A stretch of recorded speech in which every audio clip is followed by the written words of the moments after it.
যখন তোমার মন খারাপ হয় তুমি সূরা ইনশিরাহ তেলাওয়াত করো, কেননা সূরা ইনশিরাহর ভেতরে আল্লাহ এমন মোটিভেশনাল কথা রেখে দিয়েছেন, এমন ইন্সপায়ারেশন রেখে দিয়েছেন, আপনি পড়লেই আপনার হৃদয়টা শীতল হয়ে যাবে।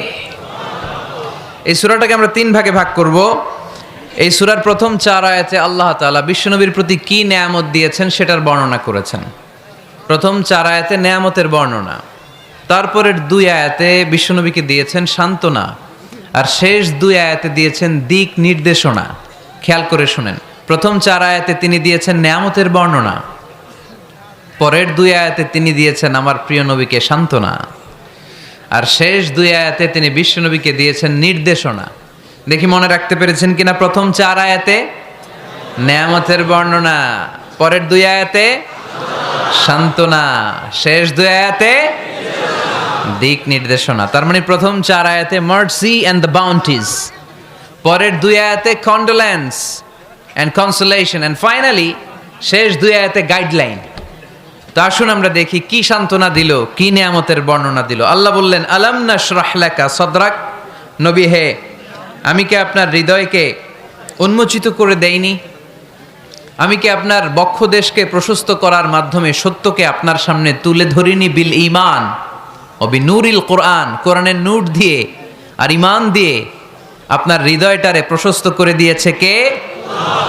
ফামাই ইউরিদিল্লাহু আন ইয়াহদিয়াহু ইয়াশরাহ সাদরাহু লিল ইসলাম। যাকে আল্লাহ হেদায়েত দিতে চায়, যাকে আল্লাহ হেদায়েতের পথের পথিক বানাতে চায়, তার জন্য, ইসলামের জন্য তার হৃদয়টাকে আল্লাহ খুলে দেন। বিশ্বনবীর হৃদয়টাও এরকম খুলে গেল। বিশ্বনবী টের পেলেন ইসলাম ছাড়া মানবতার মুক্তির আর কোনো সম্ভাবনা নাই। ইসলাম মানুষের মুক্তি নিশ্চিত করতে পারে। ইসলাম দিয়ে এই ঘুণে ধরা সমাজকে ঠিক করা যাবে।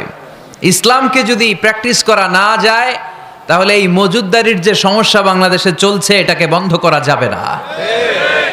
ইসলাম থেকে প্রেসক্রিপশন না নিলে চাঁদাবাজি বন্ধ হবে না, টেন্ডারবাজি বন্ধ হবে না, শুধু দুদকের অফিস থেকে বসে বসে দুর্নীতি দমন করা যাবে না। এজন্য ইসলাম থেকে প্রেসক্রিপশন নিতে হবে। আল্লাহ তাআলা বললেন, আলাম নাশরাহ লাকা সাদরাক, নবী হে, ইসলামের জন্য আপনার হৃদয়টাকে কি আমি খুলে দেইনি? সত্য কি আপনার সামনে আমি তুলে ধরিনি? আপনাকে আমি আলাম নাজআলকা আহলাল হিম্মা, আপনার কি হিম্মতওয়ালা আমি বানাইনি? ইসলাম যখন আপনার হৃদয়ে ক্লিয়ার, আপনি বিশাল শক্তির সামনে দাঁড়িয়ে হাজার মানুষের সামনে ইসলামের পক্ষে কথা বলবেন, আপনি কাউরে ভয় পাবেন না। চিল্লায় বলেন ঠিক কি না? এজন্য আল্লাহ বললেন, আলাম নাশরাহ লাকা সাদরাকা ওয়া ওয়াদা'না আনকা বিজরাকাল্লাযী আনকাদা যাহরাক ওয়া রাফা'না লাকা যিকরাক। সুবহানাল্লাহ পড়েন। নবী, আপনার হৃদয়টাকে আমি ইসলামের জন্য প্রশস্ত করে দিয়েছি। আপনি একেবারে সুনিশ্চিতভাবে বুঝতে পেরেছেন, জানতে পেরেছেন যে মানব সমস্যার সমাধান আছে শুধু ইসলামের ভেতরে। কিসের ভেতরে? এজন্য আমাদেরকে ইসলাম মানতে হবে। কি মানতে হবে? ইসলাম মানবো কতক্ষণ দেহে প্রাণ থাকে? ইসলাম মানবো কোনখানে? সবখানে। উত্তর দেন, ইসলাম মানবো কতক্ষণ দেহে প্রাণ থাকে? ইসলাম মানবো কোনখানে? রাজি আছেন নাকি ভাগাভাগি করবেন? কিছু ইসলাম, কিছু মন মতো। মসজিদ, মাহফিল, মাদ্রাসা ইসলাম, আর গোটা দুনিয়াটা মন মতো। এরকম ভাগাভাগি করা যাবে না, খবরদার। ইসলাম মানবতার মুক্তির সোপান। বিশ্বনবী এটা নিশ্চিত হলেন। বিশ্বনবীর হৃদয়টারে উজালা করে দিল কে? আলাম নাশরাহ লাকা সাদরাক, হে নবী, আপনার হৃদয় কি আমি খুলে দেইনি? হৃদয় খুলে দেয়া মানে হৃদয়ের মধ্যে হিম্মত তৈরি করে দেয়া। সাইয়েদনা মূসা আলাইহিস সালাম এই দোয়াটা আল্লাহর কাছে করেছিলেন, রব্বি ইশরাহলি সাদরি ওয়া ইয়াসসিরলি আমরি, আল্লাহ আমার কাজ সহজ করেন, আমার হৃদয়টারে আপনি খুলে দেন। সাইয়েদনা মূসা আলাইহিস সালাম আল্লাহর কাছে চেয়েছেন আল্লাহ যেন হৃদয় খুলে দেয়, কিন্তু আমার নবী চাওয়ার আগেই আমার নবী হৃদয়টারে খুলে দিয়েছে কে? আল্লাহ। আবার অনেক মুফাসসিরিনে ইকরাম বলেছেন, এখানে শারহে সাদর দ্বারা শাক্কু সাদর উদ্দেশ্য, মানে সিনা চাক। আমার নবীর জীবনে পুরো জিন্দেগিতে 3 বার সিনা চাক হয়েছিল। কয়বার? 3 বার। সিনা চাক মানে বক্ষ বিদীর্ণ করা, ইংরেজিতে বলে ওপেন হার্ট সার্জারি। কি বলে? আপনাদের এই এলাকায় কারো হয় নাই? শুনছেন না এটা? ওপেন হার্ট সার্জারি, গলা থেকে নাভি পর্যন্ত একেবারে কেটে ফেলে। বিশ্বনবীকে এবার 3 বার এভাবে ওপেন হার্ট সার্জারি করা হয়েছে একবার, যখন বিষ্ণু ঈসা ইসলাম বনু সাদ গোত্রে ছিল তখন, দ্বিতীয়বার যখন কোরআন নাজিল হবে তার আগ দিয়ে তখন, 3 নম্বরে বিষ্ণু ঈসা ইসলামকে যখন ঊর্ধ্ব জগতের অনেক দামি দামি জিনিস দেখানো হবে ওই মেরাজ রজনীর সময়টাতে, তখন কোন সুবহানাল্লাহ। বিশ্বনবী বললেন, আমি উম্মে হানির ঘরে শুয়েছিলাম, আমাকে ছাদ 2 ভাগ করে ছাদের উপর দিয়ে নিয়ে হাতিমে কাবাতে শুইয়ে দেয়া হলো, গলা থেকে নাভি পর্যন্ত ছিঁড়ে ফেলা হলো, আমার হৃদয়টাকে বের করে জমজমের পানি দিয়ে ক্লিন করা হলো, আমার হৃদয়ে জ্ঞান, আমার হৃদয়ে ঈমান আর প্রজ্ঞা দিয়ে পরিপূর্ণ করা হলো। অনেক মুফাসসিরিন একরাম বলেছেন, আলাম নাশরাহ লাকা সাদরাক মানে হচ্ছে, হে নবী আমি কি আপনার বক্ষ বিদীর্ণ করি নাই। কেউ কেউ বলেছেন এটা দ্বারা উদ্দেশ্য হচ্ছে বিশ্বনবীর বক্ষ বিদীর্ণ করার মধ্য দিয়ে বিশ্বনবীকে আল্লাহ তাআলা ব্রড মাইন্ডেড বানিয়েছেন। সুবহানাল্লাহ পড়েন। বিশ্বনবী কি ন্যারো মাইন্ডেড ছিলেন? কি ছিলেন? জোরে বলেন, আরো জোরে। ব্রড মাইন্ডেড, উদার, আকাশের মতো বিশাল, সাগরের মতো বিশাল, পাহাড়ের মতো সুউচ্চ ছিল বিশ্বনবীর হৃদয়, ঠিক কিনা? শুধু মুমিনদের জন্যই বিশ্বনবীর হৃদয়ে মায়া ছিল না, কাফেরদের জন্য মায়া ছিল। সুবহানাল্লাহ পড়েন। রাহমাতাল লিল আলামিন, আমার নবী কি ছিল? সবাই বলেন, ওমা আরসালনাকা ইল্লা রাহমাতাল লিল আলামিন, I have sent you as a mercy for the entire universe. নবী হে, আমি আপনাকে গোটা বিশ্বের সবার জন্য রহমত করে প্রেরণ করেছি। রাহমাতাল লিল আলামিন, আল্লাহ এখানে চাইলে বলতে পারতেন রাহমাতাল লিল মুসলিমিন, নবী আপনি শুধু মুসলিমদের জন্য রহমত, এটা বলছে? নবী আপনি শুধু মুত্তাকিদের জন্য রহমত, বলছে? চাইলে বলতে পারতেন নবী আপনি শুধু রাহমাতাল লিল মুসল্লিন, যারা মসজিদে যায় মুসল্লি নামাজ পড়ে তাদের জন্য রহমত, বলেছে? কি বলছে? রাহমাতাল লিল আলামিন, I have sent you as a mercy for the entire universe, গোটা বিশ্বের জন্য আপনি রহমত। সুবহানাল্লাহ পড়েন। সবার জন্য রহমত, সবার জন্য হৃদয় দিল দরিয়া। এজন্য তিনি ছিলেন ব্রড মাইন্ডেড, কখনো মানুষের ক্ষতি করতে চাইতেন না। এমনকি যুদ্ধের ময়দানে যেখানে আপনি প্রতিপক্ষকে আঘাত করবেন সেখানেও বিশ্বনবী ক্ষয়ক্ষতিকে মিনিমাইজ করার ট্রাই করতেন। তিনি যখন খায়বার দুর্গে আক্রমণ করবেন তার মিলিটারিকে, বিষ্ণু ঈসা ইসলাম মিলিটারিকে 5 ভাগে ভাগ করতেন, 5 ভাগে ভাগ করতেন। কি কমান্ডার ছিলেন তিনি! এক ভাগের নাম মুকদ্দমাতুল জাইশ, ফ্রন্ট উইং, ডান দিকে একটা থাকতো মাইমানা, বায়ে একটা থাকতো মাইসারা, মাঝখানে যে ব্যাটালিয়ন থাকতো এটার নাম কালব, পেছনেরটার নাম খালফ। সুবহানাল্লাহ পড়েন। এজন্য বিশ্বনবী যখন অ্যাটাক করতেন তখন সবাই বলতো যা আল মুহাম্মদ ওয়াল খামিস, মুহাম্মদ তার 5 উইং এর ব্যাটালিয়ন নিয়ে আমাদের উপর আক্রমণ করেছে। যুদ্ধের ময়দানে তিনি ঘোষণা দিতেন, খবরদার এই যে ইহুদিদের উপর আক্রমণ করবা, যুদ্ধ করবা, কোনো নারীদের গায়ে হাত তুলো না, শিশুর গায়ে হাত তুলো না, বৃদ্ধ বৃদ্ধার গায়ে হাত তুলো না, খ্রিস্টান পাদ্রী বাবা যারা আছে, ফাদার অফ ক্রিশ্চিয়ান, পাদ্রীদের গায়ে হাত তুলো না, যুদ্ধ করতে যে গবাদি পশু মেরো না, গাছপালাগুলো ভেঙো না। সুবহানাল্লাহ কইতে মনে চায় না? গেছে যুদ্ধ করতে, গেছে কি, কিন্তু ক্ষয়ক্ষতি মিনিমাইজ করার জন্য কি চেষ্টা করতেন! কি রহমতের নবী! সবাইকে সম্মান করতেন, সবাইকে মানুষ হিসেবে দেখতেন। আমরা ভাগ করে ফেলি, আমরা দেখা মাত্রই যদি দেখি মাথায় টুপি আর দাড়ি, তখনই ভাবা শুরু করি এটা কার মুরিদ? কি সরসিনার মুরিদ, না চরমনায়ের মুরিদ, না আটরশির মুরিদ, না অমুক জায়গার মুরিদ। অথবা আমরা বলতে শুরু করি এ কি জামাত করে, না খেলাফত মজলিস করে, না ইসলামী আন্দোলন করে, না তাবলীগ করে। ভাগাভাগি আছে না নাই? কিন্তু আমরা তাকে মানুষ হিসেবে দেখি না। আগে দেখতে হবে মানুষ। আপনার চোখ দিয়ে যা দেখবেন এগুলো মানুষ, এগুলো সবাই মানুষ। বিশ্বনবী মানুষ হিসেবে সবাইকে ট্রিট করতেন। সাহাবাদেরকে নিয়ে বিশ্বনবী বসে আছেন, একটা লাশ নিয়ে যাওয়া হচ্ছে, লাশ দেখে বিশ্বনবী দাঁড়িয়ে গেলেন। সাহাবারা বললেন ইয়া রাসূলুল্লাহ আপনি দাঁড়ালেন যে, ইন্নাহু ইয়াহুদি, এটা ইহুদির লাশ, ইন্নাহু ইয়াহুদি, এটা তো ইহুদির লাশ, বসেন, দাঁড়ালেন যে? বিশ্বনবী বললেন আওয়ালাইসাত নাফসান, এটা কি মানুষ না? সুবহানাল্লাহ পড়বেন না? আওয়ালাইসাত নাফসান, হোক না ইহুদি, হোক না খ্রিস্টান, হোক না আস্তিক আর নাস্তিক, এটা কি মানুষ নয়? সে মানুষ।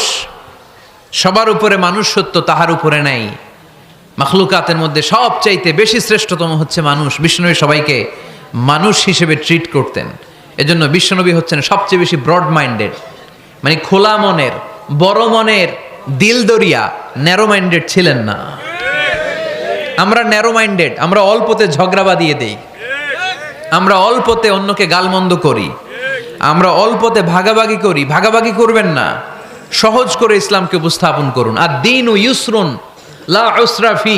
আমার প্রিয় ফরিদপুরের ভাইয়েরা, দিন সহজ, এটার মধ্যে কাঠিন্যতা নাই। আমরা এটারে কঠিন বানাইছি। আমি প্রায় বিভিন্ন মাহফিলে বলি যে আল্লাহ ছাড় দেয় কিন্তু মাওলানা ছাড় দেয় না। আছে না নাই? আল্লাহ ঠিকই ছেড়ে দিয়েছে, মৌলভী ছাড় দেয় না। বিশ্বনবী সাহাবাদেরকে নিয়ে বসা এক বেদুইন এসে মসজিদের ভিতরে উট ঢুকাই দিছে, মসজিদে নববীতে, আর মসজিদের মাঝখানে বসে পেশাব করা শুরু করে দিচ্ছে। আপনাদের এখানে ফরিদপুরের সবচেয়ে বড় মসজিদ কোনটা? কি নাম? এই কেন্দ্রীয় জামে মসজিদের ভিতরে যদি এক হিন্দু ঢুকে পেশাব শুরু করে কি করবেন? হ্যাঁ, ওই কয় কোবায়ালামু। তো আবেগে ওরে পিটানো শুরু করবে সবাই। সাহাবারাও তাই শুরু করলেন, মারতে উদ্ধত হলেন। বিশ্বনবী বললেন, এই রাখো রাখো, ওরে পেশাব করতে দাও, পেশাব করতে দাও। এর কারণ কেউ যখন ইউরিন পাস করে, স্টুল পাস করে, তখন এটা তাকে ধীরে সুস্থে করতে দিতে হয়। এজন্য টয়লেটে কেউ ঢুকলে জোরে বাড়ি দিবেন না, তাহলে খবর আছে। কাশি দিবেন, যে একটু কাশি দিবেন এরকম, হ্যাঁ, তো এরকম কাশি দিবেন। অথবা পায়চারি করবেন। যদি পায়চারি করেন তাহলে সে বুঝবে সামওয়ান ইজ ওয়েটিং আউটসাইড, সামনে একজন ওয়েটিং করতেছে বাইরে, আমাকে বেরোতে হবে। কিন্তু আপনি যদি ওরা ডাক দেন, কুদ্দুস রে, কুদ্দুস কইবা আমি নাই, কারণ এটা ভয়ঙ্কর একটা বিষয়। আপনি যখন ইউরিন পাস করছেন খুব স্মুথলি করতে হয়, তখন ডাক দিলে পেশাব আটকায় গেলে আপনার ভয়ঙ্কর রোগ হতে পারে। কি ফিলোসোফার ছিলেন, কি বড় ডাক্তার ছিলেন বিশ্বনবী মুহাম্মদ সাল্লাল্লাহু আলাইহি ওয়াসাল্লাম। বিশ্বনবী বললেন, ওরে ডেকো না, কাজ সারতে দাও। ইচ্ছা মতো বেটা পেশাব করার পরে বিশ্বনবী গেলেন, যে বললেন, তুমি যে পেশাব করেছো তুমি কি জানো এই জায়গাটা কি? বেদুইন বলে, না আমি তো জানি না এই জায়গাটা কি। বিশ্বনবী বললেন, এটা আমাদের ইবাদতগাহ। এটা আমাদের কি? ইবাদতগাহ। এখানে ঢুকে আমরা আমাদের রবরে ডাকি, আল্লাহরে ডাকি, আমরা নামাজ পড়ি, জিকির করি, তাসবিহ পড়ি, এটা আমাদের ইবাদতগাহ। কাজটা করা তোমার মোটেও ঠিক হয়নি। লোকটা অবাক হয়ে গেল, ঘটনা কি? তাদের ইবাদতগাতে আমি পেশাব করেছি আর আমাকে জামাই আদর, আর আমাকে এত সুন্দর করে বলে যে এটা ইবাদতগাহ। আমাদের ইবাদতগাহের ভিতরে যদি কেউ এরকম করতো, ওরে তো একেবারে সাইজ করে ফেলতাম। সে অবাক হয়ে গেল। সে জিজ্ঞেস করলো, হু আর ইউ, কে আপনি? বিশ্বনবী বললেন, না মুহাম্মদ সাল্লাল্লাহু আলাইহি ওয়াসাল্লাম, আমি শান্তির ধর্ম ইসলামের প্রেরণার বাণীবাহক। আমি লা ইলাহা ইল্লাল্লাহ মুহাম্মাদুর রাসূলুল্লাহ এই বাণী দিয়ে গোটা বিশ্বে বিপ্লব তৈরি করতে এসেছি। বেদুইন বলল, আমাকেও আপনার বিপ্লবে শরীক করে নেন। ইসলাম মারামারি কাটাকাটিতে আসে নাই। আপনার ব্রড মাইন্ডেড অ্যাটিটিউড দেখে হিন্দু ভাইরা কালিমা পড়ে মুসলমান হয়ে যাবে। এজন্য আল্লাহ বললেন, আলাম নাশরাহ লাকা সাদরাকা ওয়া ওয়াদা'না আনকা বিজরাক আল্লাযী আনকাদা যাহরাক ওয়া রাফা'না লাকা যিকরাক। সুবহানাল্লাহ পড়েন। আলাম নাশরাহ লাকা সাদরাক, নবী হে, আমি কি আপনারে ব্রড মাইন্ডেড বানিয়ে দেই নাই? এটা আপনার জীবনে বড় নেয়ামত। আপনি সংকীর্ণ মনা না, আপনি ছোট মনের মানুষ নয়, আপনি বিশাল হৃদয়ের মানুষ। ইসলামের জন্য আপনার হৃদয়টারে আমি নবী খুলে দিয়েছি। এ হলো বিশ্বনবীর উপর প্রথম নেয়ামত। 2 নম্বরে আল্লাহ বললেন, ওয়া ওয়াদা'না আনকা বিজরাকাল্লাযী আনকাদা যাহরাক। নবী হে, আমি আপনার পিঠ থেকে বিশাল বোঝাটা নামিয়ে দিয়েছি। সুবহানাল্লাহ পড়েন। কি নামিয়ে দিয়েছি? বোঝা। উত্তর করতে হবে, রেসপন্স। এটা তাফসির মাহফিল, এটা হচ্ছে ক্লাসের মতো, যে কথা বলে শিক্ষক আর আমরা সবাই ছাত্র, ঠিক কি না? বোঝা নামিয়েছি নবী। কি নামিয়েছি? তাফসিরে 2টা এসেছে। ভিজরুন মানে বোঝা, ভিজরুল যাম পাপের বোঝা, আর একটা হচ্ছে ভিজরুল গাম চিন্তার বোঝা। বিশ্বনবীর কোনো পাপ নাই, বিশ্বনবীর সব কিছুকে মাফ করে দিয়েছে কে? লিয়াগফিরা লাকাল্লাহু মা তাকাদ্দামা মিন যামবিকা মা তাআখার। নবী আপনার আগেরও গুনাহ নাই, আপনার পরেরও গুনাহ নাই, আপনি নবী মাসুম, আপনার গুনাহ নাই, আপনি নিষ্পাপ। নবীদের গুনাহ হয় না। আহলুস সুন্নাহ ওয়াল জামাআতের আকীদা হচ্ছে নবীরা মাসুম, নবীদের জীবনে কোনো গুনাহ হয় না। চিৎকার করে বলেন ঠিক কি না? ও নবী, ওয়াদানা আনকা বিজরাক, আপনার এই বোঝা আমি নামিয়ে দিয়েছি। বিশ্বনবী ভাবতেন 40 বছর বয়সে আমি নবী হলাম, তার আগে যা করলাম আল্লাহ এটা কি করবে?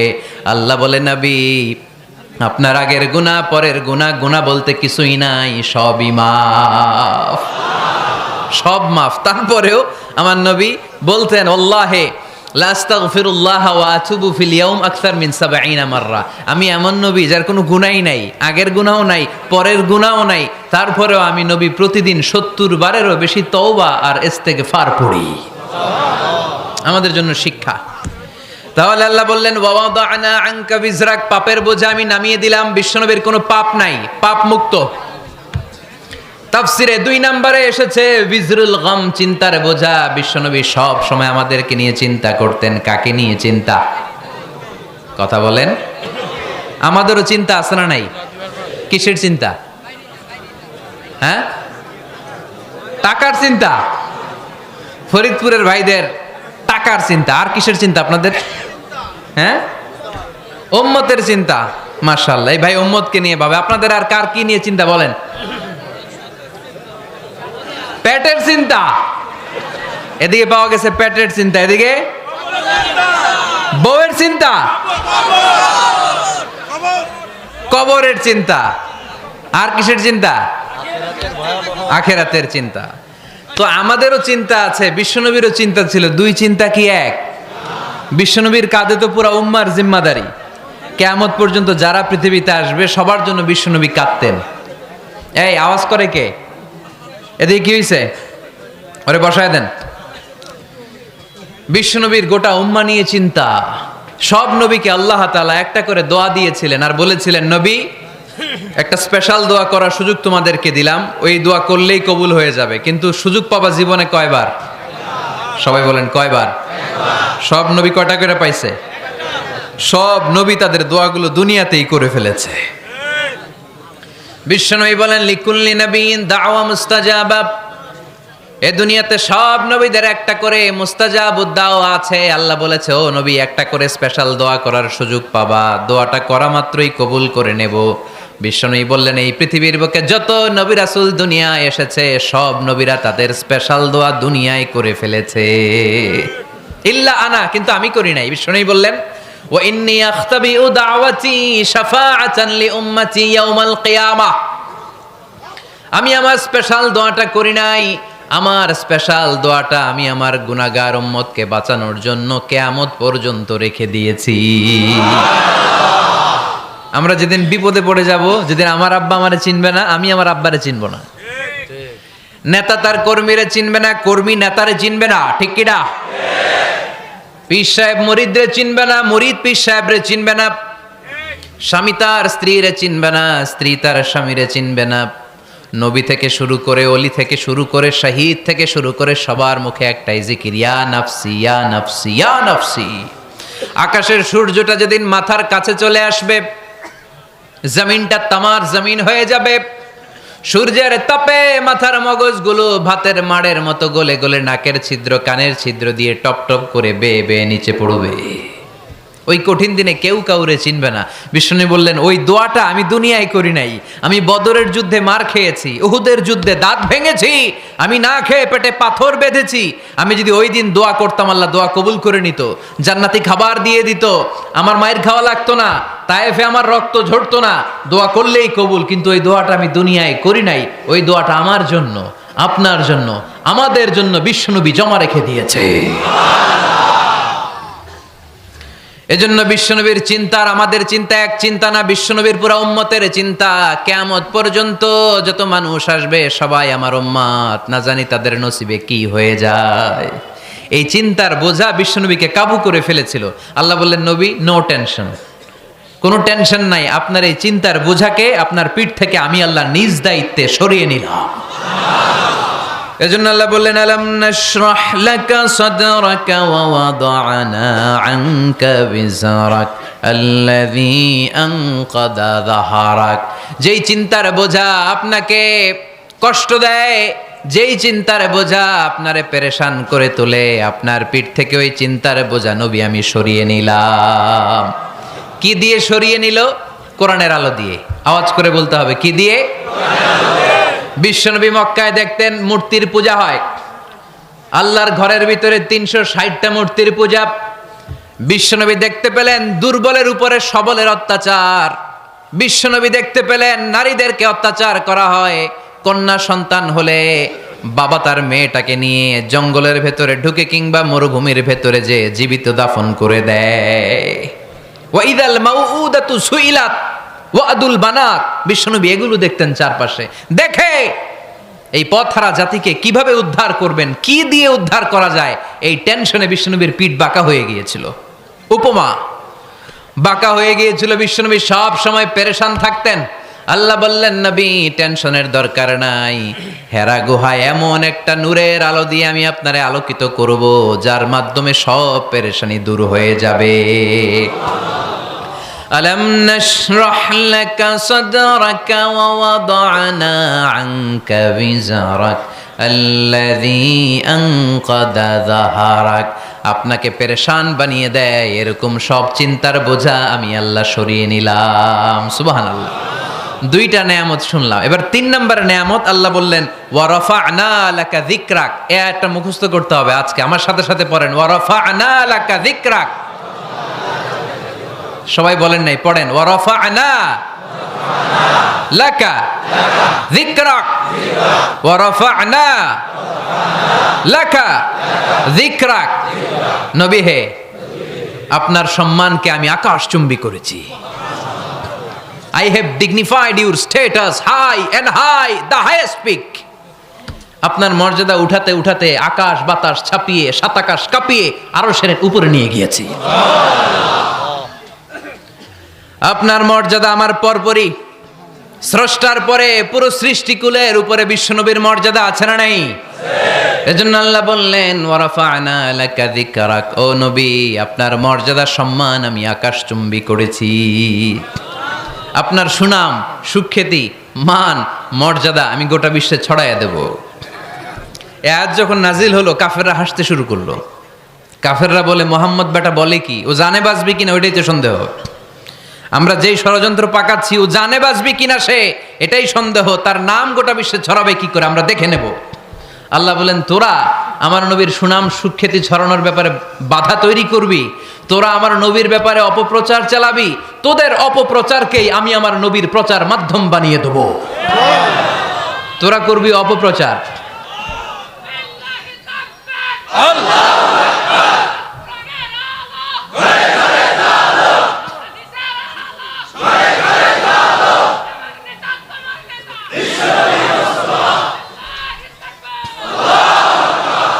তোদের অপপ্রচারকে আমি আমার নবীর জন্য প্রচার মাধ্যম বানিয়ে দেব। এরকম অনেক সময় হয় না যে কেউ কেউ অপপ্রচার করে কারো বিরুদ্ধে, এটা তার জন্য প্রচার হয়ে যায়। কেউ অপপ্রচার চালায়, আল্লাহর মেহেরবানিতে ওইটা তার পাবলিসিটি হয়ে যায়। তার আলাদা করে প্রচার বিভাগের টিম তৈরি করা লাগে না, তার বিরোধীরাই তার প্রচার বিভাগের কাজে নেমে পড়ে। বিশ্বনবী বললেন, আল্লাহ বললেন, তোরা আমার নবীর সুনাম সুখ্যাতিকে থামাবি, তোদের মাধ্যমে আমি বিশ্বনবীর সুনাম সুখ্যাতি গোটা বিশ্বে বুলন্দ করে দেব। আবু জাহেল ঘোষণা দিল, খবরদার, হজের মৌসুম, হাজী সাহেবরা গোটা বিশ্ব থেকে আসবে, আমার দলের কর্মীরা তোরা যেটা করবি সেটা হচ্ছে হাজীদের কাছে যে বলবি মক্কায় নতুন এক পাগল আসছে, নতুন এক জাদুকর আসছে, নাম মুহাম্মদ।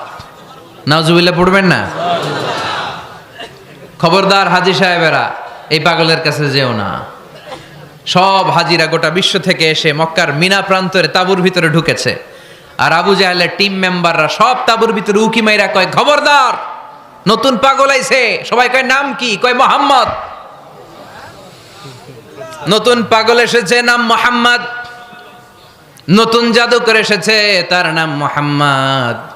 খবরদার, তার কাছে যেও না, তার কথা শোনো না, শুনলে তোমরাও পাগল হয়ে যাবা। তোমরাও পাগল হয়ে যাবে। সে এত বড় জাদুকর, মুহাম্মদ সাল্লাল্লাহু আলাইহি ওয়াসাল্লাম এত বড় জাদুকর, তার জাদু দেখলে, তার কথা শুনলে হাজব্যান্ড ওয়াইফের মধ্যে সম্পর্ক বিচ্ছিন্ন হয়ে যায়। সে এত বড় জাদুকর, তার কথা শুনলে বাবা আর ছেলের সম্পর্ক ছিন্ন হয়ে যায়। সে এত বড় জাদুকর, তার কথা শুনলে বন্ধু বন্ধু আলাদা হয়ে যায়। খবরদার হাজী সাহেবরা, তোমরা হজ করতে এসেছো করো, জমজমের পানি খাও আর খেজুর নিয়ে যাবা বাড়িতে, কিন্তু মুহাম্মদ সাল্লাল্লাহু আলাইহি ওয়াসাল্লামের কাছে যাওয়া যাবে না। আচ্ছা, আপনারা বুঝে শুনে উত্তর দেন। এই যে লক্ষ লক্ষ হাজি মিনার তাবুতে বসা, আর আবু জাহেলের লোকটা যে বলল নতুন জাদুকরের নাম মোহাম্মদ, তার কাছে যেও না, এই লক্ষ লক্ষ হাজিরা এর আগে জীবনেও মোহাম্মদ সাল্লাল্লাহু আলাইহি ওয়াসাল্লামের নাম শুনছে? তার মানে মোহাম্মদ সাল্লাল্লাহু আলাইহি ওয়াসাল্লামের নাম তাদের কানে পৌঁছে দেওয়ার দায়িত্ব আবু জাহেল নিজেই নিয়ে নিয়েছে। চিল্লায় এখন ঠিক কি না? অপপ্রচার প্রচার হয়ে গিয়েছে। আর সবাই মনে মনে ভাবে, কয় কি এত বড় জাদুকর, হজ করি আর না করি এর না দেখা যাওয়া যাবে না। হজ তাড়াতাড়ি কোন রকম সাইরা এই জাদুকরের কাছে আগে যাব, দেখি কেমন জাদু দেখায়, দেখি কত বড় ম্যাজিশিয়ান, দেখি তো কত বড় পাগলের। কারণ আল ইনসানু হারিসুন আলা মা মুনিআ, মানুষকে যেটা নিষেধ করা হয় বেশি, মানুষ এটা করতে চায়। যদি বলি ওদিকে যাবি না, ওর বাপের কিরা ওদিকে যাবে, ও ঠিক কি না? এটা আমাদের স্বভাব, আমাদের খাসলা, আমাদের বৈশিষ্ট্য। যেটা আমাদেরকে নিষেধ করা হয় বেশি, ওটা করতে মন চায়। সব হাজিরা মনে মনে ভাবলো আমরা যাব যাব, তোরা যতই বলিস না কেন যাব যাব, হজের পরে অবশ্যই যাব। দেখা গেল হজের পরে বিশ্বনবী মুহাম্মদুর রাসূলুল্লাহ সাল্লাল্লাহু আলাইহি ওয়াসাল্লামের বাড়ির সামনে বিশাল বড় গ্যাদারিং শুরু হয়েছে। সবাই লাইন ধরে দেখা করতে গেছে। দেখা করতে যে বিশ্বনবীর চেহারা দেখে প্রথম নজরে সব পাগল। চাঁদের চেয়ে সুন্দর তুমি নবী আমার কমলিওয়ালা, চাঁদের চেয়ে সুন্দর তুমি নবী আমার কমলিওয়ালা, দু জাহানের বাদশাহ তুমি প্যারা নবী সাল্লে আলা, দু জাহানের বাদশাহ তুমি প্যারা নবী সাল্লে আলা, চাঁদের চেয়ে সুন্দর তুমি নবী আমার কমলিওয়ালা। সুবহানাল্লাহ পড়েন। এত সুন্দর চেহারা, বিষ্ণু ঈসা ইসলামের চেহারার মতো এরকম চেহারার মানুষ পৃথিবীতে আছে? দ্বিতীয়টা, অনেকে বলে সাইয়েদনা ইউসুফ আলাইহিস সালামের চেহারা নাকি বেশি সুন্দর। সুন্দর ঠিক, কিন্তু আমার নবীর চাইতে বেশি নয়। বিষ্ণু বলতেন আনা মালিহুন ওয়া আখি ইউসুফু সাবিহুন, আমার ভাই ইউসুফ হচ্ছে সবিহ, সবিহ মানে সাদা সুন্দর ধবধবে, আর আমি হচ্ছে মালিহ, মালিহ মানে এসেছে মিলহন থেকে, মিলহন মানে লবণ, মানে লাবণ্যময় সুন্দর। আমার ভাই ইউসুফ নবী সাদা সুন্দর, আমি লাবণ্যময় সুন্দর। কোনটার দাম বেশি? লাবণ্যময় সুন্দরের দাম বেশি। সাইয়েদনা ইউসুফ আলাইহিস সালামের চেহারা দেখে মিশরের মেয়েরা লেবু কাটতে যে বা কমলা কাটতে যে, আনার কাটতে, কমলা কাটতে যে আঙ্গুল কেটে ফেলেছিল। কোরআন তার সাক্ষী। ওয়া কাত্তা'না আইদিয়াহুন। আম্মাজান আয়েশা রাদিয়াল্লাহু তাআলা আনহা যখন এই ঘটনা শুনেছেন, তিনি মিশরের মেয়েদেরকে ডাক দিয়ে বলেছেন, ও মিশরের মেয়েরা, তোমরা ইউসুফ নবীর সৌন্দর্য দেখে লেবু কাটতে যে আঙ্গুল কেটেছ, আমার স্বামী পেয়ারা নবী মুহাম্মদ রাসূলুল্লাহর চেহারা যদি তোমরা দেখতা, তাহলে লেবু কাটতে যে আঙ্গুল নয়, কলিজাটা কেটে টুকরা টুকরা করে দিতা। আবার আম্মা জান আয়েশা বলতো, লাকুম শামসুন ওয়া লানা শামসুন, তোমাদের জন্য একটা সূর্য আছে, কিন্তু আমি আয়েশার জন্য আলাদা একটা সূর্য আছে। তোমাদের সূর্যটা প্রতিদিন সকালবেলা পূর্ব আকাশে উদিত হয়ে গোটা দুনিয়াটারে আলোকিত করে দেয়, আর আমার সূর্যটার নাম হলো মুহাম্মদ সাল্লাল্লাহু আলাইহি ওয়াসাল্লাম। মসজিদে নববীতে এশার নামাজের পরে আমার সূর্যটা আমার ঘরে উদিত হয়। তোমাদের সূর্য সকালবেলা পূর্ব আকাশে উঠে গোটা দুনিয়াটারে আলোকিত করে, আমার সূর্য মুহাম্মদ এশার নামাজের পরে আমার ঘরের ভেতরে যখন উকি দেয়, আমার পুরো ঘরটারে আলোকিত করে দেয় কে? এত সুন্দর চেহারা ছিল, ওনার চেহারার নূর দিয়ে হারানো সুই খুঁজে পেয়েছে বিশ্বনবীর স্ত্রীরা। চিল্লায় কোন আল্লাহু আকবার। বিশ্বনবীর চেহারার সৌন্দর্যের সাথে কারো সৌন্দর্যের কোনো মিল হবে? No comparison with our beloved prophet Muhammad sallallahu alayhi wasallam. Whether it's the fitness, whether it's the appearance, whether it's the status, no comparison with our prophet. এটা ফিটনেসের দিক থেকে হোক, এটা চেহারার সৌন্দর্যের দিক থেকে হোক, এটা কণ্ঠস্বরের ঝংকারের দিক থেকে হোক, সম্মান আর মর্যাদার দিক থেকে হোক, আমার নবীর সম্মানের ধারে কাছেও সম্মান পৃথিবীর কারো হতে পারে না। চিল্লায় বলেন ঠিক কিনা? এজন্য আল্লাহ বললেন ওয়া রাফা'না লাকা যিকরাক, নবী আপনার সম্মান বাড়াতে বাড়াতে আমি আকাশচুম্বী করেছি। লোকজন সব যে বিশ্বনবীর দরবারে লাইন ধরেছে, হাজিরা সব বিশ্বনবীর কাছে, যে চেহারা দেখেই কুপকাত, বাকি জিনিস তো পরে। অনেকে আছে না, চেহারা দেখলেই মানুষ পাগল হয়ে যায়, আছে না নাই? চেহারা দেখেই পাগল, চেহারা দেখেই পাগল। তারপর তারা মিলাতে লাগলো। মিনার তাবুতে আবু জাহেলের কর্মীরা ঘোষণা দিয়েছিল এলাকায় মোহাম্মদ নামে পাগল এসেছে। তারা মিলায়ে দেখে না, এই মহামানব কোনোদিন পাগল হতে পারে না, কারণ পাগলের চুলগুলো থাকে উস্কো খুস্কো, ঠিক কিনা? আমার নবী সাল্লাল্লাহু আলাইহি ইসলামের চুল উস্কো খুস্কো ছিল? কত সুন্দর চুল আঁচড়ে রাখতেন, জাইতুনের তেল দিতেন, আতর ঢেলে মাথার শীতের মধ্যে ঢেলে দিতেন, কপাল বেয়ে বেয়ে পড়তো, আর যেখানে সেজদা দিতেন সেজদার জায়গা আতরের ঘ্রাণে আমোদ হয়ে যেত। হাতের তালুতে পারফিউম মাখতেন, আর মানুষের সাথে মুসাফা করলে যার সাথে মুসাফা তার হাতের সাথে নবীর ব্যবহৃত পারফিউমের ঘ্রাণ ছুটে যেত। এত পরিচ্ছন্ন ছিলেন। তারা বিশ্বনবীর চেহারার সাথে আবু জাহেলের বক্তব্যের মিল খুঁজে পায় না। তারা বলে না, এই লোক কখনো পাগল হতে পারে না। পাগলের চুল থাকে উস্কো খুস্কো, জামা থাকে ছিঁড়া ফাড়া, গায়ের মধ্যে থাকে ময়লা। পাগল কখনো দাঁত মাজে না, কিন্তু বিশ্বনবীর মুচকি হাসির ফাঁক দিয়ে দাঁতের দিকে তাকালে মানুষগুলো সব পাগল হয়ে যায়। স্মাইল দিতেন বিশ্বনবী, স্মাইল, মুচকি হাসি, তাবাসসুম। বিশ্বনবীর মুচকি হাসি দেখলে মানুষ পাগল হয়ে যেত, পাগল পাড়া হয়ে যেত। তারা বলে না না, এ মহামানব তো কখনো পাগল হতে পারে না। আবার মিলাতে লাগলো। আবু জাহেলের কর্মীরা বলেছিল এটা নাকি বড় জাদুকর, কিন্তু তারা বলে না না, এই অসাধারণ লোকটা জাদুকরও হতে পারে না, সে তো কোনো মন্ত্র পড়ে না। জাদু করার জন্য মন্ত্র পড়ার দরকার আছে না নাই? বিষ্ণুনবী কি মন্ত্র পড়তো? বিষ্ণুনবী কি পড়ে শোনাতো? চিল্লায় বলেন, কি পড়ে শোনাতো? কোরআন শোনাতো। এত সুন্দর কণ্ঠ ছিল বিশ্বনবীর, পাগল হয়ে যেত মানুষ শুনতে শুনতে, পাগল পাড়া হয়ে যেত, বিমুগ্ধ হয়ে যেত।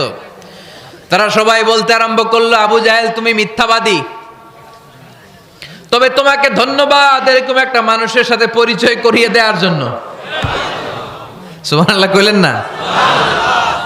আমরা মেনে নিতে পারলাম না সে পাগল নয়, জাদুকর নয়, সে হলো এই জামানার পয়গাম্বার। আমরা পড়ে নিলাম লা ইলাহা ইল্লাল্লাহু মুহাম্মাদুর রাসূলুল্লাহ সাল্লাল্লাহু আলাইহি ওয়াসাল্লাম। ওয়া রাফা'না লাকা যিকরাক, নবী হে এইভাবে আমি আপনার সম্মানকে বাড়িয়েছি। হাইসুমা যুকিরতু যুকিরতা মাই, নবী যেখানে আমার নাম নেওয়া হবে আমার পর পর আপনার নামও নেওয়া হবে। পড়েন সুবহানাল্লাহ। যেখানে আমার আল্লাহর নাম, তারপরে আমার নবীর নাম আছে না নাই? কালিমার ভেতরে লা ইলাহা ইল্লাল্লাহ আমার আল্লাহর নাম শোভা পায়, তারপরে মুহাম্মাদুর রাসূলুল্লাহ দ্বিতীয় বাক্যে আমার নবীর সুন্দর নামটা আছে না নাই? কালেমার মধ্যে প্রথমে আল্লাহর নাম, তারপরে নবীর নাম। হাইসুমা যুকিরতু যুকিরতা মাই, নবী কিভাবে আপনার মর্যাদা আমি বাড়াবো জানেন? যেখানেই আমি ওইখানেই আপনি, যেখানে আমার নাম নেওয়া হবে তারপরেই সৃষ্টিকুলের মধ্য থেকে শুধু আপনার নাম নেওয়া হবে। সুবহানাল্লাহ পড়েন। আপনার উম্মতেরা গোটা বিশ্বে সালাত আদায়ের জন্য আজান দিবে, আজানের প্রথম 4 বাক্যে আমি আল্লাহর বড়ত্ব, আল্লাহু আকবার। তারপরের 2 বাক্যে আমি ছাড়া কোনো ইলাহা নাই, এটার সাক্ষ্য দেয়া হবে। তারপরের 2 বাক্যে সবাই সাক্ষ্য দিতে বাধ্য, আপনি ছাড়া দুনিয়ায় আর কোনো শেষ রাসূল নাই। তার মানে আজানের মধ্যেও আমার আল্লাহর নামের পরে আমার নবীর নাম আছে না নাই? এরপর আমরা একামত দিয়ে জামাত শুরু করি। এই জামাতের আগে যে একামতটা দেই, এই একামতেও আল্লাহর নামের পরে আমার নবীর নামটা আছে না নাই? আল্লাহু আকবার, আল্লাহু আকবার, আশহাদু আন লা ইলাহা ইল্লাল্লাহ, আশহাদু আন্না মুহাম্মাদার রাসূলুল্লাহ সাল্লাল্লাহু, তার মানে আজানে আমার নামের পরে আপনার নাম, একামতে আমার নামের পরে আপনার নাম। নামাজের শেষে যখন আমরা শেষ বৈঠকে বসি সেখানে বিশ্বনবীর উপর দুরূদ আছে না নাই? তার মানে সব জায়গায় বিশ্বনবীর নাম নেয়াকে আবশ্যক করে দিয়েছে কে? নবী হে। এই গোটা বিশ্বের ভেতরে সূর্য উঠবে, সূর্য ডুববে, শীত যে গ্রীষ্ম আসবে, দিন যে রাত আসবে, এক মুহূর্তের জন্য আপনার নামের আলোচনা থামবে না। চিল্লায় বলো ঠিক কিনা? রাফা'না লাকা যিকরাক, I have dignified your status very high, very high। অনেক উপরে নিয়েছি, আকাশ বাতাস ছাপিয়ে, সাত আকাশ কাঁপিয়ে আরশ পর্যন্ত আমি আপনার মর্যাদাকে বুলন্দ করেছি। এই পৃথিবীতে যত আসমানি কিতাব এসেছিল সবগুলো আসমানি কিতাবে বিষ্ণুনবীর নাম উল্লেখ করেছে কে? তার মানে তাওরাতের ভেতরে বিষ্ণুনবীর নাম আছে না নাই? ইনজিলে, জাবুর, সুহুফে ইব্রাহিম, সুহুফে মূসা, আল্লাযী ইয়াজিদুনাহু মাকতুবান ইনদাহুম ফিত তাওরাতি ওয়াল ইনজিল। ইহুদিরা খ্রিস্টানরা বিষ্ণুনবীর মানতে চাইতো না। তারা বলতো, মুহাম্মদ তোমার নাম তো আমাদের কিতাবে নাই। বিষ্ণুনবী বললেন পড়ো। তারা পড়তে পড়তে বিষ্ণুনবীর জায়গাটা লুকিয়ে রাখতো, যেখানে বিষ্ণুনবীর নাম ওরা এইভাবে ধরে রাখতো। বিষ্ণু ইসা ইসলাম এক সাহাবাকে বললেন, আমি তো ওদের ভাষা বুঝি না, তুমি ওদের ভাষা বুঝে দেখো কোন জায়গায় চোরামিটা করে। প্রতিটা কিতাবের প্রতিটা পাতায় পাতায় বিষ্ণুনবীর নাম আছে না নাই?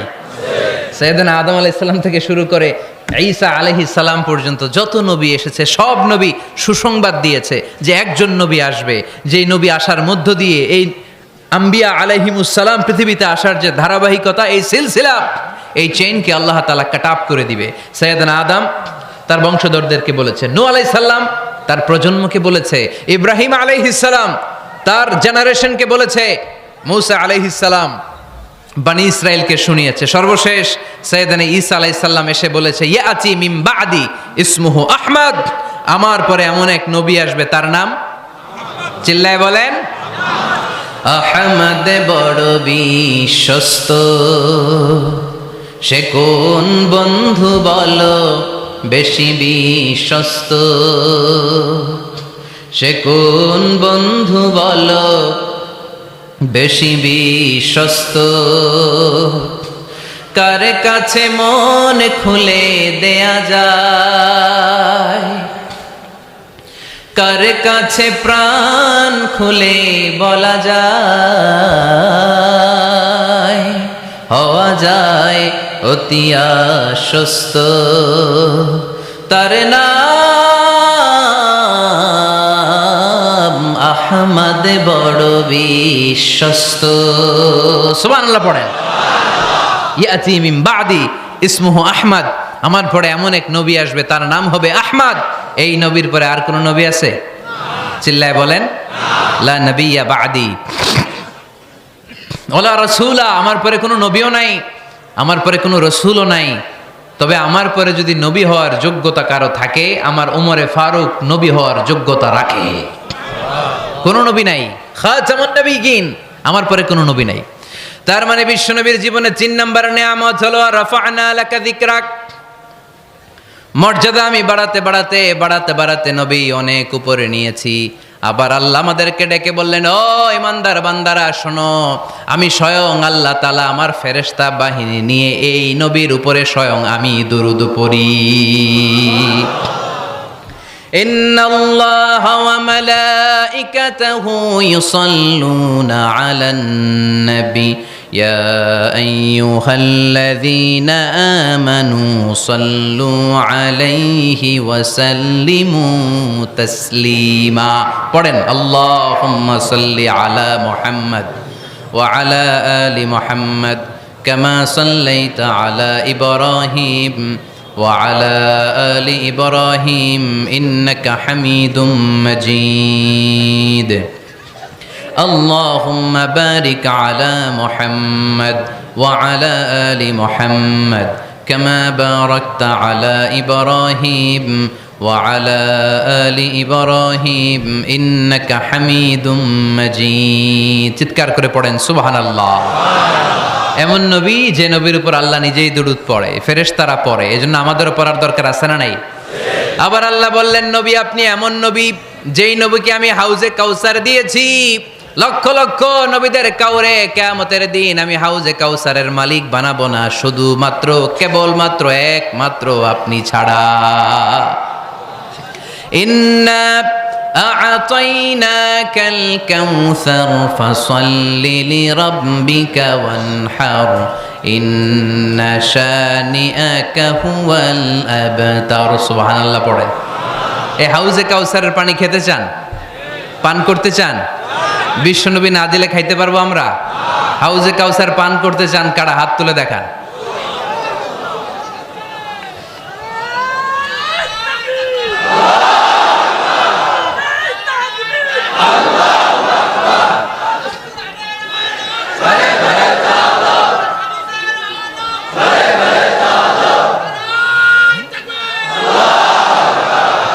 আহলা মিনাল আসাল, হাউজে কাউসারের পানি মধুর চেয়েও মিষ্টি।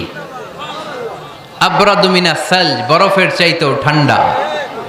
আবিয়াদু মিনাল লাবান, দুধের চাইতেও সাদা। মান শারিবা মিনহা শারবাতান লাম ইয়াজমা আবাদা, এক ঢোক হাউজে কাউসারের পানি যে খাবে চিরকালের জন্য তার গলার তৃষ্ণা মিটে যাবে।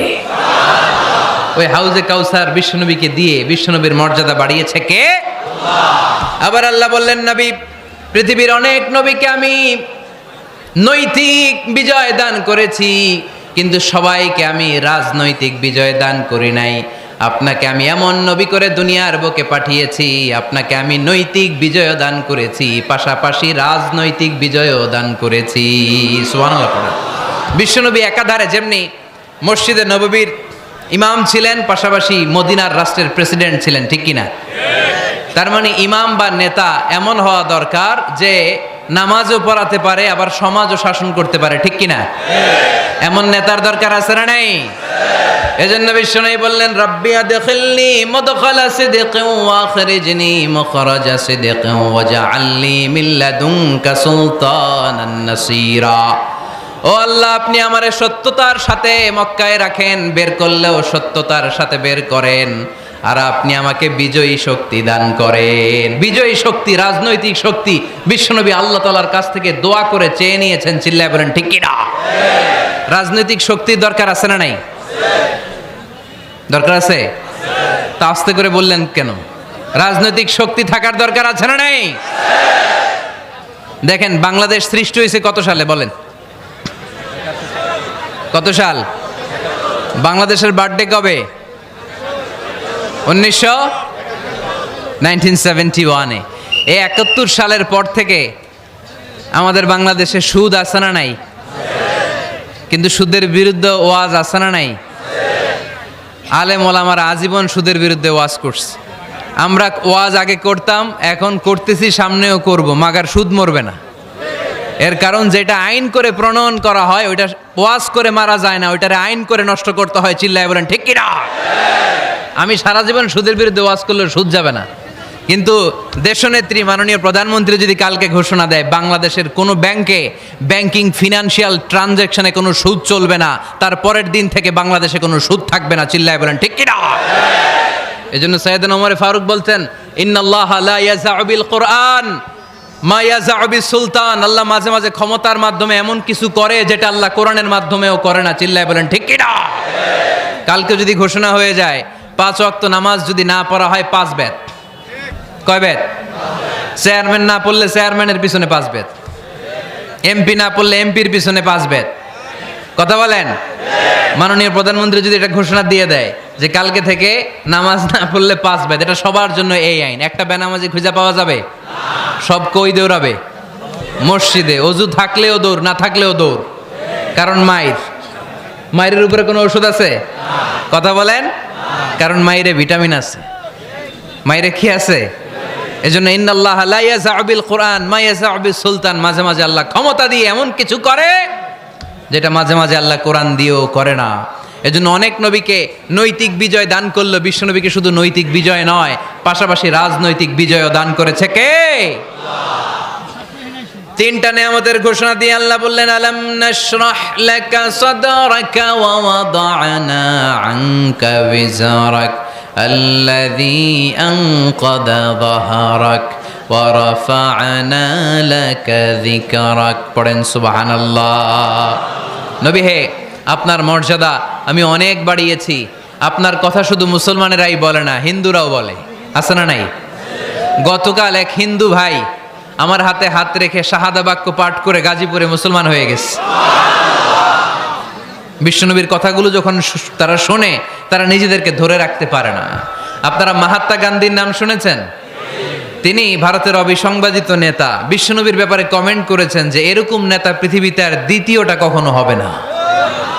মহাত্মা গান্ধী কি মুসলমান না হিন্দু? গোটা বিশ্বের খ্রিস্টানরা বিশ্বনবীকে নিয়ে এখন মাতোয়ারা। মাইকেল এইচ হার্ট, খ্রিস্টান, একটা বই লিখে গোটা বিশ্ব কাঁপিয়েছেন, দি 100 ranking of the most influential people and person in the world. পৃথিবী কাঁপানো 100 জন মনীষীর জীবনী নিয়ে একটা বই তিনি করেছেন। এই 100 জন মনীষীর জীবনীর মধ্যে যাকে নাম্বার 1 তিনি করেছেন, তিনি হচ্ছেন আমার নবী, আপনার নবী, পেয়ারা নবী, বিশ্বনবী মুহাম্মদুর রাসূলুল্লাহ সাল্লাল্লাহু আলাইহি ওয়াসাল্লামের। মাইকেল এইচ হার্ট কি মুসলমান? সে একজন খ্রিস্টান। তার মানে ওয়ারাফা'না লাকা যিকরাক, বিশ্বনবীর সম্মান শুধু আমাদের মুখ দিয়ে প্রচারিত হয় না, ইহুদি, খ্রিস্টান, বৌদ্ধদের মাধ্যমেও বিশ্বনবীর সম্মানকে বাড়িয়ে দিচ্ছে কে? I have studied him, the wonderful man, in my opinion far from being antichrist, and he must be called the savior of humanity. খ্রিস্টানরা বলছে আমরা এই মুহাম্মাদের জীবনী গবেষণা করে পড়েছি, তাকে খ্রিস্টান বিরোধী বলা তো দূরের কথা, তাকে মানবতার ত্রাণকর্তা বলতে হবে। তিনি গোটা বিশ্বের জন্য সুপারম্যান হয়ে পৃথিবীতে এসেছে। As a father, as a teacher, as a lawgiver, as a lawmaker, Muhammad is the superman of the world. স্বামী হিসেবে, পিতা হিসেবে, নেতা হিসেবে, নবী হিসেবে মুহাম্মদ ইসলাম সাধারণ কোনো মানুষ নয়, তিনি গোটা বিশ্বের জন্য সুপারম্যান হয়ে পৃথিবীতে আগমন করেছে। ওয়ারাফা'না লাকা যিকরাক, নবী দুশ্চিন্তা করবেন না, টেনশন করবেন না, আমি আপনার সম্মানকে বাড়িয়ে দেব। এই 3টা নেয়ামতের বর্ণনা সূরা ইনশিরাহের ভিতরে বর্ণনা করলেন কে? এরপরে রাব্বুল আলামিন বিশ্বনবীকে নেয়ামতের বর্ণনার ঘটনা শুনিয়ে বিশ্বনবীকে সান্ত্বনা বাণী শোনাচ্ছেন আর পড়ছেন, ফা ইন্না মাআল উসরি ইউসরান, ইন্না মাআল উসরি ইউসরা। নবী গো, নিশ্চয়ই কষ্টের পরে আছে আনন্দ, দুঃখের পরেই আছে সুখ। কোন সুবহানাল্লাহ। কষ্টের পরে আনন্দ, দুঃখের পরে। The struggle isn't permanent in our life. দুঃখ কষ্ট এটা আমাদের জীবনে পার্মানেন্ট না, এটা সাময়িক। আচ্ছা আওয়াজ করে উত্তর দেন তো, 1 বছরে কয়দিন আপনাদের ফরিদপুরে? কয়দিন? 365 দিন। গত 365 দিনে না খেয়েছিলেন কয়দিন? 20 দিন, 30 দিন। তার মানে অল্প কিছুদিন না খেয়েছিলাম, সারা বছরই খেয়েছিলাম, ঠিক কিনা? আচ্ছা, তো 365 দিনে অসুস্থ ছিলেন কয়দিন? 4-5 দিন, কিংবা 20 দিন, কিংবা 1 মাস, কিংবা 56 দিন, কিংবা 65 দিন। তার মানে বাকি 300 দিন আরামে ছিলাম কি ছিলাম না? তার মানে আমাদের জীবনে দুঃখ বেশি না আনন্দ বেশি? সুখ বেশি না কষ্ট বেশি? এজন্য আল্লাহ বললেন, খবরদার, মুমিন কখনো হেরে যায় না, মুমিনের হারাবার কিছু নাই। মুমিনের জীবনে যদি আনন্দ আসে, মুমিন শুকরিয়া করে, শুকরিয়া করলে সওয়াব আছে না নাই? আর মুমিনের জীবনে যদি দুঃখ আসে, মুমিন সবর করে, ধৈর্য ধরে, ধৈর্যেও সওয়াব আছে না নাই? তাহলে আমাদের সব দিক দিয়েই তো লাভ। আনন্দের দিনগুলাতে শুকরিয়া করব, আর দুঃখের দিনগুলাতে ধৈর্য ধরবো, দুইটার মধ্যে সওয়াব আছে না নাই? এজন্য বিশ্বনবী বললেন, আজাবান লি আমরিল মুমিন, মুমিনের বিষয়টা খুবই আশ্চর্যের। ফাইন আসাবাতহু সাররাউন শাকারা, মুমিন যদি আনন্দে থাকে সে শুকরিয়া করে, শুকরিয়া করলে লাভ আছে না নাই? ওয়াইন আসাবাতহু দাররাউন সাবারা, আর দুঃখে পড়লে সে সবর করে, ধৈর্য ধরে, ধৈর্য ধরলে সব আছে না নাই? তার মানে আমাদের হারাবার কিছু আছে? মাঝে মাঝে আল্লাহ আমাদেরকে দুঃখ কষ্ট দিয়ে পরীক্ষা করতে চান, এগুলো আমাদের জন্য খারাপ নয়। এই দুঃখ কষ্ট বিপদ আমাদের কোমরকে সোজা করে, আমাদের পায়ের মাটিকে শক্ত করে, চিল্লায় বলেন ঠিক কি না? প্রতিকূল পরিবেশে কিভাবে বাঁচতে হয় এই দুঃখ কষ্ট আমাদেরকে শিখায়। এজন্য মুমিন বান্দার বৈশিষ্ট্য হচ্ছে দুঃখ কষ্ট বেদনা জ্বালা এগুলোতে সে আপসেট হয় না, সে হাল ছেড়ে দেয় না, সে ভরসা রাখে একজনের উপর, চিল্লায় বলতে হবে তিনি কে? কারণ মুমিন জানে রাত্রি যত গভীর হয় অন্ধকার তমানিসা ভেদ করে সুবহে সাদিক হয়। মুমিন জানে গর্ভবতী নারীর পেটের ব্যথা যেই দিন বাড়তে থাকে ওই দিনই নতুন মেহমান আগমনের সময় ঘনাতে থাকে। মুমিন জানে তার জীবনে দুঃখ কষ্ট বিপদ যত বাড়তে থাকে সুখের দিন কাছে আসতে থাকে। এজন্য মুমিনের হারাবার কিছু নেই। ফা ইন্নামা আল উসরি ইউসরা, ইন্নামা আল উসরি ইউসরা। নবী হে, কষ্টের পরেই আছে আনন্দ, দুঃখের পরেই আছে সুখ। আপনি সমস্যায় পড়েছেন, ওই সমস্যার সমাধানও আছে না নাই? এই পৃথিবীতে এমন কোন সমস্যা আছে যেটা সমাধান নাই? কথা বলেন। সমস্যা তৈরি করেছে কে? আবার সমাধানও দিয়েছে কে? Allah doesn't create a lock without its key. Allah কখনো চাবি না বানাইয়া ওইটার তালা বানায় নাই। কথা কন। তালাও যেহেতু আছে ওই তালার চাবিও বানিয়েছে কে? মা আনজালাল্লাহু দাআন ইল্লা আনজালাল্লাহু লাহু শিফা। আল্লাহ দুনিয়ায় এমন কোন রোগ পাঠায় নাই যেই রোগের ঔষধ বানায় নাই, এমন কোন রোগ নাজিল করে নাই যেই রোগের কোনো চিকিৎসা বানায় নাই, হয়তো সেটা আবিষ্কার হয় নাই। অনেকে ক্যান্সারের কথা বলতে পারেন যে হুজুর ক্যান্সার এমন রোগ, এই ক্যান্সার তার নাই কোনো অ্যান্সার, কিন্তু বিজ্ঞানীরা বলতেছে এটারও অ্যান্সার আবিষ্কৃত হচ্ছে। সুবহানাল্লাহ কইবেন না? কিছু কিছু ক্ষেত্রে হয়েও গিয়েছে। এজন্য দুঃখের পরেই আছে সুখ, কষ্টের পরেই আছে আনন্দ। এই দুনিয়াটাই এরকম, কষ্টের পরই আনন্দ। দেখবেন তারাবির নামাজ 20 রাকাত পড়তে কষ্ট লাগে না? কোমরে ব্যথা, হাঁটুতে ব্যথা, কিন্তু 20টা রাকাত যখন শেষ করে মসজিদ থেকে বের হই একটা আনন্দ আছে না নাই? কষ্ট করে পরীক্ষার জন্য প্রিপারেশন নিলেন আপনি কয়েক মাস, কিন্তু ফলাফল যখন ভালো হয় তখন একটা আনন্দ আছে না নাই? সারাদিন রোজা রাখলেন রমজানে, কি কষ্ট, তৃষ্ণায় গলা ফেটে যায়, কিন্তু ইফতারির সময় যখন রুহাবজা শরবতটা খাই কেমন লাগে? একটা আনন্দ আছে না নাই? এজন্য আল্লাহ বললেন فإن مع العسر يسرا إن مع العسر يسرا। ও নবী, কষ্টের দিন মক্কায় অল্প কিছু দিন, মদিনাতে আনন্দের দিন অপেক্ষা করছে। আমাদের জীবনে যদি দুঃখ কষ্ট আসে আমরা ধৈর্য ধরবো, তাওয়াক্কুল করবো একজনের উপর, তিনি কে? কারণ আমরা বিশ্বাস করি কষ্টের দিন এটা চিরকালের জন্য নয়, সামনে আনন্দের দিন আমাদের জন্য সেট করে রেখেছে কে? তাহলে আমরা সূরাতুল ইনশিরাহ থেকে 3টা নেয়ামতের বর্ণনা শুনলাম, বিশ্বনবীকে কি সান্ত্বনা দেয়া হলো সেটা শুনলাম। এবার 2টা গাইডলাইন শুনে তাফসীর আমরা শেষ করব। শুনতেছেন? কষ্ট হচ্ছে তো উঠা বসা করতেছেন কেন? উঠলেন কারা কারা? শেষ করে দিব? দোয়া করে দেই। কি গাইডলাইন দিলেন শুনবেন? কে কে শুনবেন না হাত তোলেন।